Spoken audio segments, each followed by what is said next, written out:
नमस्कार। आज के वीडियो में हम बात करेंगे एसएसबी से जुड़े कुछ मिथ्स की, यानी कुछ भ्रम की, जो फैलाए जाते हैं या तो एसएसबी कोचिंग्स के द्वारा या फैलाए जाते हैं रिपीटर कैंडिडेट्स के द्वारा। एसएसबी की प्रोसेस से लेके मेडिकल तक कई सारे मिथ्स होते हैं। इन्हीं में से मैं आज कुछ मिथ्स की बात करूंगा जो स्पेशली एसएसबी प्रोसेस के दौरान फैलाए जाते हैं या एसएसबी प्रोसेस को लेकर फैलाए जाते हैं। तो इन सारे मिथ्स को अगर आपको जानना है तो वीडियो को लास्ट तक जरूर देखें। इस वीडियो का मेन मोटिव फ्रेशर कैंडिडेट्स को उन मिथ्स से अवेयर करवाना है जो एसएसबी प्रोसेस में जाने से पहले या जाके सुनते हैं। उन सब से अगर वो दूर रहेंगे तो फोकस ज़्यादा कर पाएंगे एसएसबी की प्रोसेस पे, ना कि उन मिथ्स से डर के वो अपनी प्रोसेस को ही हैम्पर कर लेंगे। तो चलिए, लेकिन उससे पहले अगर आप चैनल पे पहली बार आए हैं तो चैनल को सब्सक्राइब करना ना भूलें। तो चलिए वीडियो की शुरुआत करते हैं।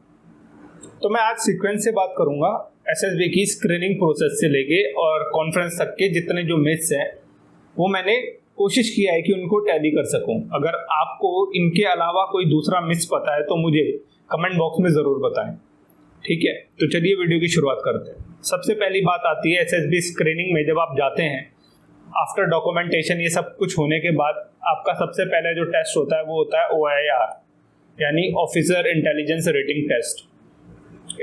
इस टेस्ट में आपको दो बैटरीज दी जाती हैं जो नॉर्मली वर्बल और नॉन वर्बल नेचर की होती हैं। इन दोनों बैटरीज को आपको with in given time solve करके डिपॉजिट करना होता है उनके सॉल्यूशंस को। तो OIR को लेके जो सबसे बड़ा भ्रम फैलाया जाता है वो ये फैलाया जाता है कि OIR का एसएसबी की स्क्रीनिंग में या तो बहुत कम रोल या बिल्कुल ना के बराबर रोल होता है, जबकि यह बात सच नहीं है। उसके उलट अगर मैं आपको बोलूं तो उसके उलट आप ये पाएंगे कि एसएसबी की स्क्रीनिंग प्रोसेस में 4 फेज होते हैं। जैसे OIR होता है, उसके बाद आपका स्टोरी राइटिंग, देन आपका नरेशन और लास्ट में जाके आपका ग्रुप डिस्कशन। तो अगर आप इन चारों पार्ट्स को देखेंगे तो ये चारों पार्ट इक्वली इंपॉर्टेंट है। तो OIR ही आपकी रेटिंग डिसाइड करता है, वही पहला स्टेप है, वही डिसाइड कर देता है कि आप स्क्रीन इन होंगे या नहीं होंगे। इसके अलावा देखिए, आपको ये बात भी ज़रूर सोचनी चाहिए कि इंडियन आर्मी एक बहुत ही ज़्यादा रेपुटेटेड और बहुत ही बड़ी ऑर्गेनाइजेशन है, और कोई भी ऑर्गेनाइजेशन किसी ऐसे टेस्ट के लिए जिसको वो इवेलुएट नहीं करने वाली है या कहीं पे कंसिडर नहीं करने वाली है अपना टाइम वेस्ट नहीं करेंगे, ठीक है। तो पहला मिस तो आपका OIR को लेके एक क्लियर हो जाना चाहिए।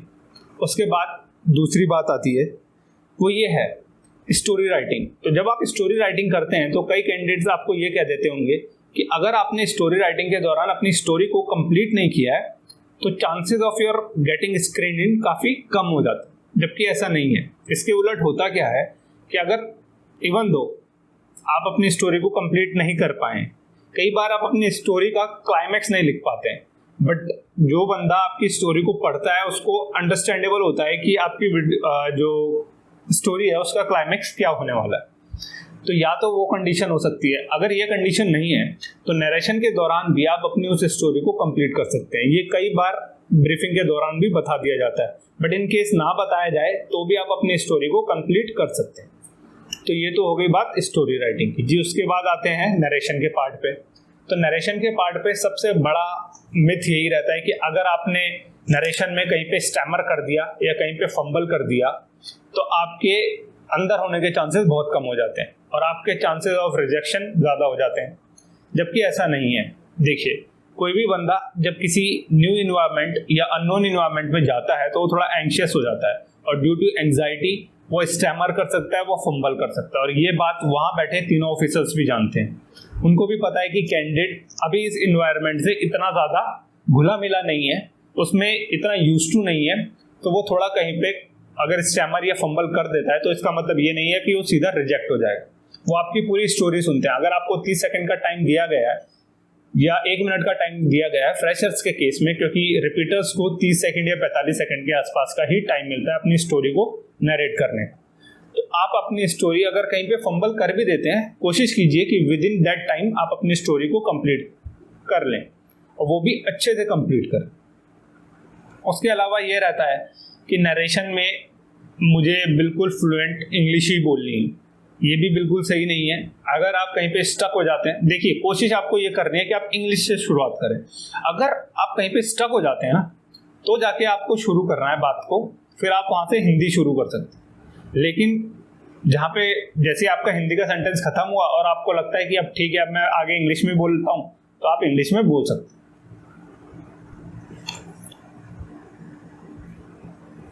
ये बात तो हो गई है OAR, स्टोरी राइटिंग और नरेशन की।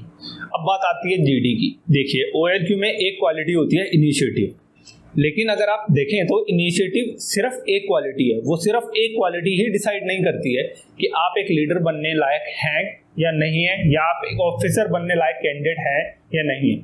वो जो do you have it in you है, उसमें इट का मतलब सिर्फ इनिशिएटिव नहीं होता है, उसमें 14 या 15 और जो क्वालिटीज हैं वो भी सारी इंक्लूडेड है।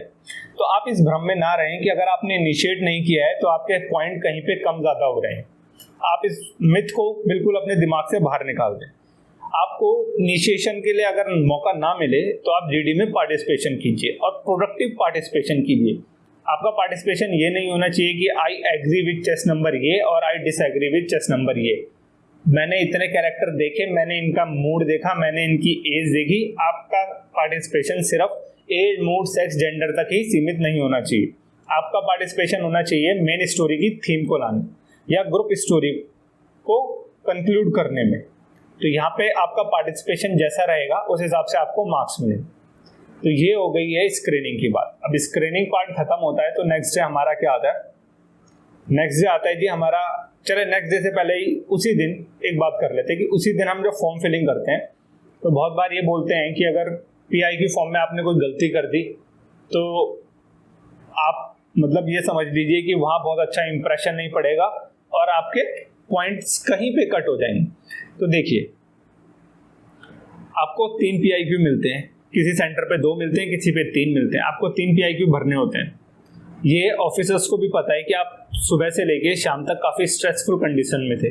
सुबह आप आए, बहुत जल्दी रिपोर्टिंग हो गई, वही आपका ब्रेकफास्ट, लंच हुआ, सब कुछ हुआ, आपने अपना जो भी प्रोसेस था वो सारा कंप्लीट किया, रिजल्ट आया, फिर आप लोग स्टे कर रहे हैं और उसके बाद इन फॉर्म्स को भर रहे हैं। तो अगर एक आध छोटी मोटी मिस्टेक्स हो जाती है तो उसमें इतना ज़्यादा घबराने वाली बात नहीं है कि उसी पे आपका सिलेक्शन या रिजेक्शन डिपेंड करता है। कोई गलती हो जाती है, कोई दिक्कत नहीं है, काटिए उसको, सही कीजिए, ठीक है, उसको सही करके और वो अपना फॉर्म कंप्लीट करके उसको दे दीजिए। इतना ना सोचिए कि मैंने PI की फॉर्म में ये गलती कर दी तो इतनी बड़ी बात हो गई।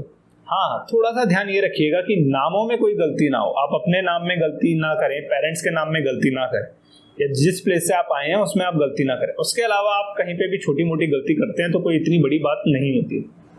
तो चलिए नेक्स्ट डे जब हम बैठते हैं साइक के लिए, तो साइक के टेस्ट की हम एक एक करके बात कर लेते हैं।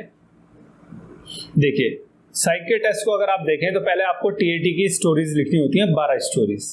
उसमें एक मिथ आपको ये भी बताया जाता है कि जो 12 स्टोरीज है ना वो कनेक्टेड होनी चाहिए, यानी जो पहली स्टोरी है और जो 12वीं स्टोरी है उसमें एक कंसिस्टेंसी दिखनी चाहिए।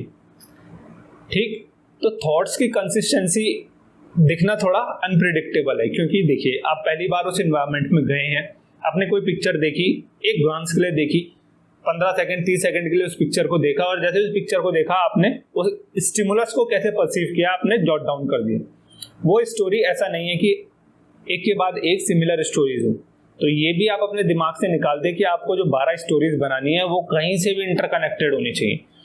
वो कहीं से भी शुरू हो सकती हैं वो स्टोरीज, उनमें ज़रूरी नहीं है कि कोई कनेक्शन हो। ये हो गई बात TAT की। हाँ, TAT में एक बात और है, TAT में candidates age, gender, mood, sex के चक्कर में ना पड़े, आपको सीधा स्टोरी को लिखना होता है, खत्म। उसके बाद बात आती है जी WAT की। अब WAT में आपको बताता हूँ कि 60 जो आपको वर्ड दिए जाते हैं, 15 सेकंड का आपको टाइम मिलता है। तो उसमें कैंडिडेट्स क्या कर देते हैं कि पूरी शीट को फैक्ट से भर देते हैं। देखिए आपने फैक्ट्स को भर दिया है, वहाँ साइकोलॉजिस्ट को पता चल चुका है कि ये बंदा न्यूज़पेपर या खुद को अपडेट रखने में बहुत अच्छा है, लेकिन आपका पर्सनैलिटी ट्रेट क्या पता चला है? एक चीज़ पता चली है कि आप अपडेट रहते हैं, ठीक है, हो गया, बट व्हाट नेक्स्ट, कुछ और पता नहीं चला है। तो आप सारी जो WAT की शीट है उसको पूरा फैक्ट से ना भर दें, उसमें कुछ ऐसे सेंटेंसेस को लिखें जिससे पर्सनैलिटी ट्रेट शो होते हैं, ठीक है, जिससे शो होता हो कि आपने इम्प्रूव किया है, आप एक ह्यूमन है, आप एक मशीन नहीं है। तो ये सारे ट्रेट्स, आपकी फीलिंग्स, एक्शंस उन वर्ड्स में दिखने चाहिए। उसके बाद बात आती है जी आपकी सिचुएशन रिएक्शन टेस्ट की। सिचुएशन रिएक्शन टेस्ट को लेके मिथ ये है कि देखिए कोई फर्क नहीं पड़ता है कि आप कम करते हैं या ज़्यादा करते हैं, क्वालिटी मैटर करती है क्वांटिटी के ऊपर। यह बात पूरी तरह से सही नहीं है। वो ऐसा इसलिए है कि देखिए क्वालिटी क्वांटिटी दोनों के बीच में बैलेंस होना चाहिए, तभी जाके आपकी कुछ पर्सनैलिटी का पता चलेगा। मान लीजिए आपको 60 SRT दी गई हैं और आपने 30 अटेम्प्ट किए हैं, तो इससे एक तो ये शो हो गया है कि आपका मेंटल स्टेमिना काफ़ी कम है, आप मेंटल प्रेशर को हैंडल नहीं कर पाते हैं, आप सोचने में बहुत ज़्यादा टाइम लगाते हैं, आप रिएक्टिव नहीं है किसी सिचुएशन में, ठीक है। तो ये तो एक चीज़ शो हो जाती है, वो नेगेटिव ही हुआ क्योंकि आपने अटेम्प्ट भी कम किए थे। एक कैंडिडेट है उसने 50-60 अटेम्प्ट कर लिए हैं, तो एटलीस्ट ये शो हो जाता है कि उसका मेंटल स्टेमिना काफ़ी अच्छा है। फिर बात आती है, जब ये चीज़ देख ली जाती है उसके बाद उसके रिएक्शन को जज किया जाता है। बट अगर आपने अटेम्प्ट ही 30 किए हैं तो पहला रिएक्शन क्या पड़ेगा कि इस कैंडिडेट का तो मेंटल स्टेमिना ही बहुत कम है, उसके बाद तब जाके वो क्वालिटी कहीं पे सर्च होगी। तो इसीलिए क्वालिटी और क्वांटिटी के बीच में एक बैलेंस बना के चलें, इस भ्रम में ना रहें कि मैंने 30 अटेम्प्ट कर लिए हैं या 35 अटेम्प्ट कर लिए हैं तो बहुत बड़ी बात हो गई। कैंडिडेट 60 में से 60 SRT भी अटेम्प्ट करके आते हैं, ठीक। उसके बाद बात आती है SD की। तो SD में मैं ये कहना चाहूँगा कि कैंडिडेट्स के मन में एक ये रहता है कि हम SD को क्या पहले से प्रिपेयर कर सकते हैं। तो देखिए ये मिथ नहीं है, बट ये मेरा सजेशन है कि अगर आप चाहते हैं तो कर सकते हैं और नहीं भी चाहते तो नहीं भी कर सकते हैं, ये ऐसा कुछ नहीं। बट अगर आप प्रिपेयर करके रहेंगे, क्योंकि सिर्फ 10 मिनट का टाइम होता है और आपको काफ़ी सारी चीज़ें लिखनी होती है, तो आप अगर बिफोर हैंड प्रिपेयर करके रखेंगे SD को तो आपके लिए ही वो सहूलियत रहेगी। तो ये सारी बातें हो गई हैं हमारी साइक टेस्ट की। अब ये साइक टेस्ट खत्म हो गया है, नेक्स्ट डे हम GTO 1 से शुरू करेंगे। GTO 1 में सबसे पहले GDs होते हैं, वो भी 2 GD, एक किसी सोशल टॉपिक पे होगा या एक इंटरनेशनल टॉपिक पे या नेशनल इंपॉर्टेंस के टॉपिक पे वो GD हो जाएंगे। तो GD में सबसे बड़ा ये वही रहता है कि इनिशिएटिव वाला, वो इनिशिएटिव का कीड़ा जो भर दिया जाता है ना आपके दिमाग में, तो वही रहता है कि इनिशिएट कौन करेगा, इनिशिएट मैं करूँगा, मैं करूँगा, मैं करूँगा। और वो जब मैं सब में, मान लीजिए 10 कैंडिडेट का ग्रुप और वो मैं सब में आ जाता है ना कि इनिशिएट मैं करूँगा, तो फिश मार्केट की सिचुएशन बनना बिल्कुल तय हो जाती है। वो बिल्कुल सूटेबल कंडीशन है फिश मार्केट सिचुएशन के लिए। तो आप इनिशिएटिव के चक्कर में ना पड़े। अगर आपने इनिशिएट ना भी किया हो तो भी ऐसे घबराए नहीं कि मैंने इनिशिएट नहीं किया। आप जहाँ पे भी वैल्यूबल पॉइंट ऐड ऑन कर सकते हो ग्रुप डिस्कशन में, वहाँ पे वैल्यूबल पॉइंट्स को ऐड ऑन करें। उसके बाद कैंडिडेट्स के दिमाग में यह भी रहता है कि अगर मैं ज़्यादा बोलूँगा तो मैं ज़्यादा दिखूंगा GTO को, और मैं ज़्यादा दिखूंगा तो मेरे ज़्यादा पॉइंट नोट डाउन हो जाएंगे। बट ऐसा नहीं होता भाई, आप ज़्यादा बोले लेकिन आपका कंटेंट कुछ नहीं था। आप सिर्फ ये बोले कि I agree with chess number फलाना, I agree with chess number this. तो अगर आपने यह बातें बोली हैं और फैक्ट्स, फिगर्स, पॉइंट में कोई एड ऑन नहीं किया है डिस्कशन में, तो आपके बोलने या ना बोलने से बहुत ज़्यादा फर्क पड़ने वाला है नहीं, कि GTO ने आपको जज कर लिया है। उसके बाद बात आती है GP की। GP में भी इनिशिएटिव की बात आती है। उसके अलावा एक बात ये आती है कि जब आप डिस्कशन कर रहे होते हैं, आपने सिर्फ 2 बार बोला, ठीक है, और आपके पॉइंट्स को किसी ने नहीं सुना। आपने वो चीज़ बोली थी जो वहाँ होनी चाहिए थी, जो प्रैक्टिकली पॉसिबल था। सब लोग कोई हाइपोथेटिकल आइडिया दे रहे थे, बट आपने प्रैक्टिकल आइडिया बोला, लेकिन पूरे ग्रुप ने सुना नहीं। तो आपको ये लगता है कि किसी ने सुना नहीं तो शायद GTO ने भी नहीं सुना होगा, बट नहीं। अगर आपका आइडिया प्रैक्टिकल है, चाहे ग्रुप ने उसे सुना हो या ना हो, बट GTO जो वहाँ पे बैठे हैं उन्होंने आपके आइडिया को सुन लिया है, और उन्होंने अगर आपके आइडिया को सुन लिया है तो डेफिनेटली आपका एक पॉइंट वहाँ पे ऐड हो चुका है। तो आप इस भ्रम में ना रहें कि मैंने कुछ पॉइंट दिया था और ग्रुप ने उस पॉइंट को लिया नहीं, तो आप अपने आप को डिमोरलाइज फील ना करें। जी, अब ये तो बात हो गई GP। अब GP में एक लास्ट आता है कि जो ग्रुप प्लान किसने देना है। तो कई बार बंदे खुद को नॉमिनेट कर लेते हैं, वो ठीक है, वो इनिशिएटिव उन्होंने बहुत सुना होगा तो इसीलिए। लेकिन आप अपने ग्रुप में से या तो खुद को नॉमिनेट कर सकते हैं, कोई दिक्कत नहीं है, वो आपका कॉन्फिडेंस भी शो करता है। बट अगर आपको लगता है कि आप खुद नहीं दे सकते हैं तो किसी दूसरे कैंडिडेट जिसकी कम्युनिकेशन अच्छी हो, आप उसको भी नॉमिनेट कर लेंगे, तो कोई इतनी बड़ी दिक्कत होने वाली है नहीं। और ये भी नहीं है कि जो ग्रुप प्लान देगा उसका सिलेक्शन होना पक्का ही है। तो ये सारी बात तो हो गई ग्रुप प्लानिंग एक्सरसाइज की। अब ग्रुप प्लानिंग के बाद हम PGT पे जाते हैं। तो ये जो मैं आगे के मिथ बता रहा हूँ, ये PGT, HGT, FGT यानी progressive group task, half group task और फुल ग्रुप टास्क तीनों पे अप्लाई होते हैं। उसमें सबसे पहला यह है, देखिए PGT में 4 टास्क आपको करने होते हैं, जिनकी डिफिकल्टी 1 से लेके बढ़ती रहती है। मतलब पहला टास्क थोड़ा कम डिफिकल्ट, दूसरा थोड़ा ज़्यादा, तीसरा थोड़ा और ज़्यादा, और चौथा सबसे ज़्यादा। मोस्ट ऑफ द ग्रुप तीसरे तक ही पहुंच पाते हैं, बट कोई अगर अच्छा ग्रुप है जिनका कोऑर्डिनेशन अच्छा है तो वो चौथे को पार कर लेते हैं। तो चलिए, तो उसमें सबसे पहला यही इनिशिएटिव। तो जो बंदा जिसका IQ सबसे कम होता है मोस्ट ऑफ द टाइम, वो बंदा सबसे पहले टास्क पे सबसे पहले कूदता है इनिशिएटिव के चक्कर में, और वो हाथ में फट्टा बल्ली लेके भी जाएगा। चाहे उसको नॉट बांधनी ना आती हो, चाहे उसको फट्टा रखना ना आए, लेकिन वो हाथ में फट्टा बल्ली जरूर लेगा। तो सिर्फ फट्टा बल्ली लेने वाली कोच ना बने, जो जैसे ट्रेन में होता है ना कि इंजन सबको लीड कर रहा होता है और पीछे से वो डब्बे खींचे चले आते हैं। तो आपको पता होना चाहिए कि कहाँ मुझे कोच का रोल निभाना है और कहाँ मुझे उस ट्रेन का इंजन बनना है। जहाँ पे आपको आइडिया आता है, आप अपने ग्रुप को आइडिया दीजिए। अगर आपको आइडिया नहीं आता है तो ग्रुप की हेल्प कीजिए, जिस भी कैंडिडेट ने आइडिया दिया है उसको इम्प्लीमेंट करने के लिए। सिर्फ लोड लेके, फट्टा लेके, बल्ली लेके, रोप लेके आपसे कुछ नहीं होने वाला है, आपका सिलेक्शन कहीं नहीं होने वाला है। तो इस भ्रम में ना रहें कि मैं इनिशिएटिव ले लूंगा और फट्टा बल्ली लेके घूमता रहूंगा तो मेरा सिलेक्शन हो जाएगा। तो ये तो हो गई PGT, FGT और HGT, ये तीनों पे अप्लाई होता है ये जो मैंने बताया।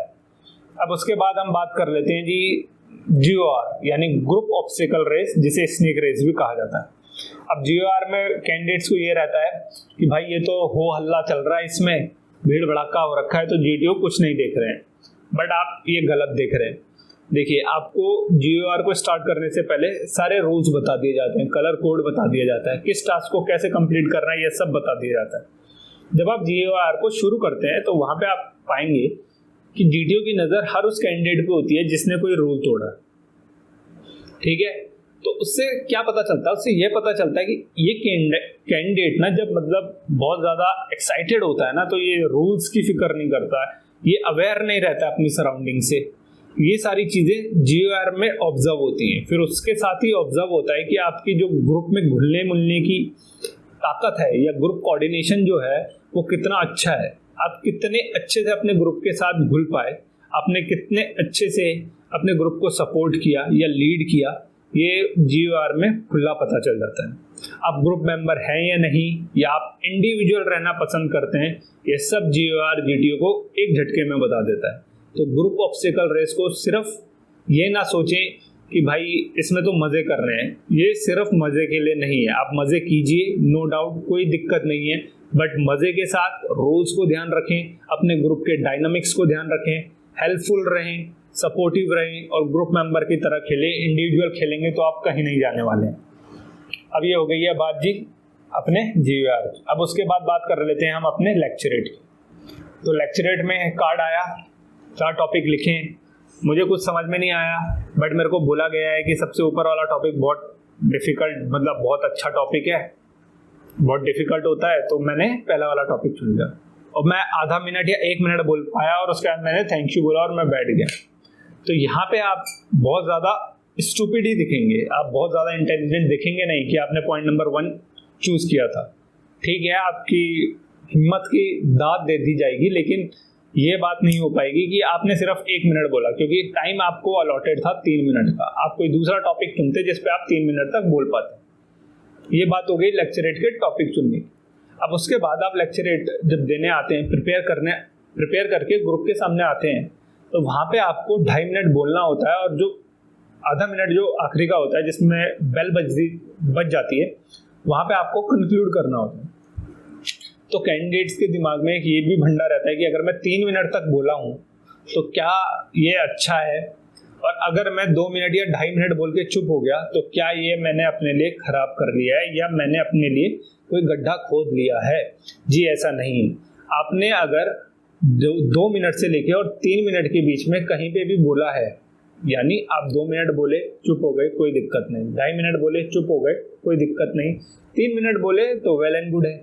तो आप अपने टॉपिक को ऐसा चुने जिसको बोलने के लिए आपके पास 3 मिनट का कंटेंट हो। अगर आपके पास 3 मिनट का कंटेंट नहीं होगा और आप वहाँ पे खड़े होके एक स्टोन फेस ही दिखेंगे और तो कुछ वहाँ पे दिखेंगे नहीं, स्टूपिड और दिखेंगे, तो 3 मिनट आप खड़े भी नहीं रह पाएंगे, क्योंकि आपके पास बोलने को कुछ है नहीं। आप सामने उनकी नज़रों में देखेंगे जो कैंडिडेट्स बैठे हैं और खुद को ही लो फील करके खुद ही बैठ जाएंगे थैंक यू बोल।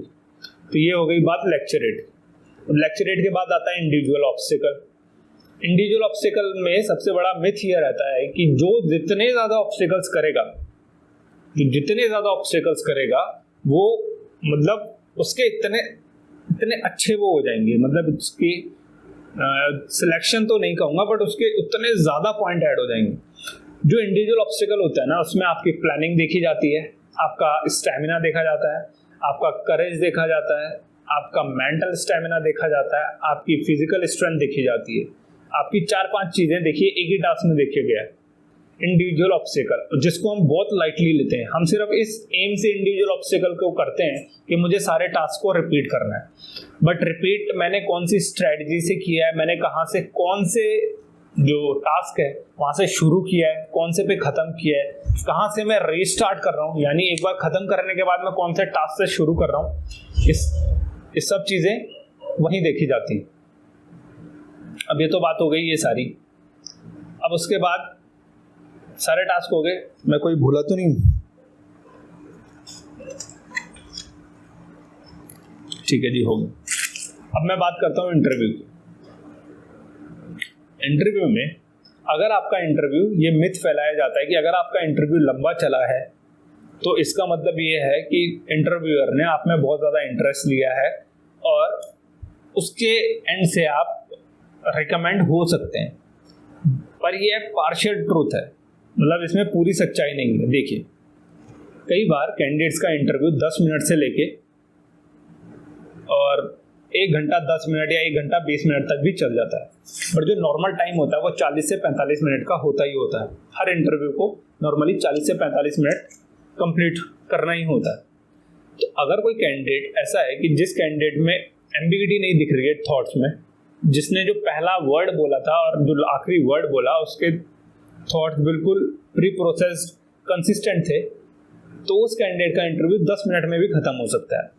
बट कोई एक कैंडिडेट ऐसा था जिसके थॉट्स में एम्बिगिटी दिख रही थी, वो पहले कुछ और बोल रहा था, बट उससे जब दूसरा सवाल पूछा गया वहाँ पे उसने कुछ और रिएक्ट किया।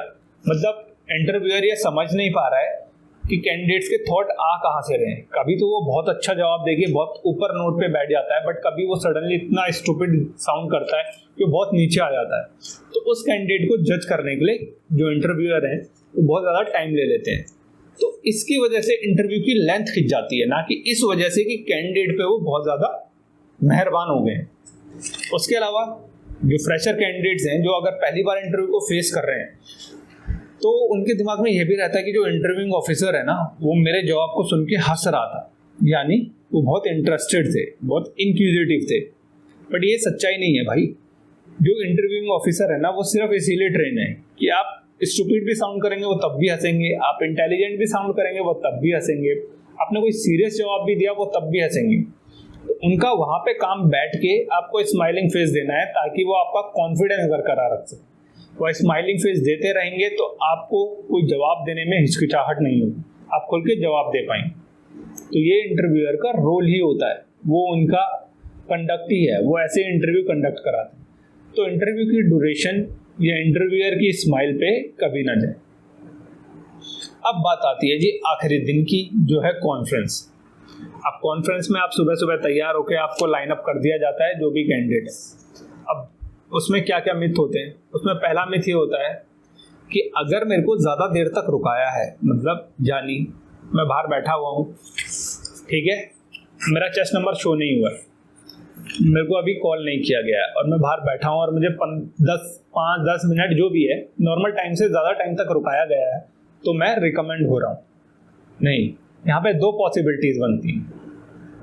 पॉसिबिलिटी ये बनती है कि या तो आप जो मार्जिनल लाइन थी, या तो आप उसके उस पार हैं, या तो आप वो मार्जिनल केस है जिसके बारे में जो ऑफिसर्स हैं, जो तीनों ऑफिसर्स हैं, वो कुछ डिस्कशन करना चाहते हैं। वो एक प्लेटफॉर्म पे आना चाहते हैं कि क्या आपको रिकमेंड किया जाए या आपको नॉट रिकमेंड का टैग दे दिया जाए। तो आप अगर ज़्यादा टाइमिंग के लिए भी वेट करते हैं तो ये दिमाग में ना रखें कि आप रिकमेंड ही हो रहे हैं, यहाँ पे पॉसिबिलिटी नॉट रिकमेंडेशन की भी हो सकती है।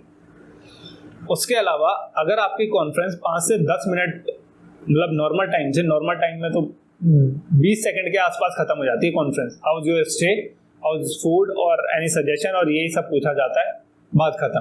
बट अगर आपकी कॉन्फ्रेंस 2 मिनट, 5 मिनट, 10 मिनट चल रही है, तो वहाँ पे ये हो सकता है कि वो आपको जज करना चाह रहे हैं आपके रिस्पॉन्सेज पे, कि जो आपने रिस्पॉन्सेज लिखे हैं या जो आपने रिस्पॉन्सेज जीटीओ में दिए थे या जो रिस्पॉन्सेज आपने इंटरव्यू में दिए थे, क्या वो आपके रिस्पॉन्स रियल हैं, क्या आप इंस्टेंटेनियस वही रिस्पॉन्स देंगे जब आपको कॉन्फ्रेंस में वो पूछा जाएगा।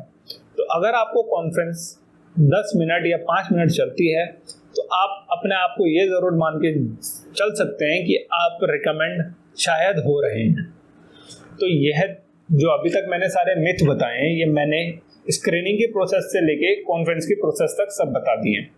लेकिन अगर आपको भी कुछ ऐसे मिथ पता हैं जो शायद मैंने ना सुने हो तो मुझे कमेंट में ज़रूर बताएं। उसके अलावा अगर आपको चैनल की वीडियोस पसंद आ रही हैं तो चैनल को सब्सक्राइब करना ना भूलें और मुझे इंस्टाग्राम पे रोहित पांडे फॉलो ज़रूर करें। आप मेरे ग्रुप टेलीग्राम पे SSB वेटरन्स को भी ज्वाइन कर सकते हैं। Thanks for watching.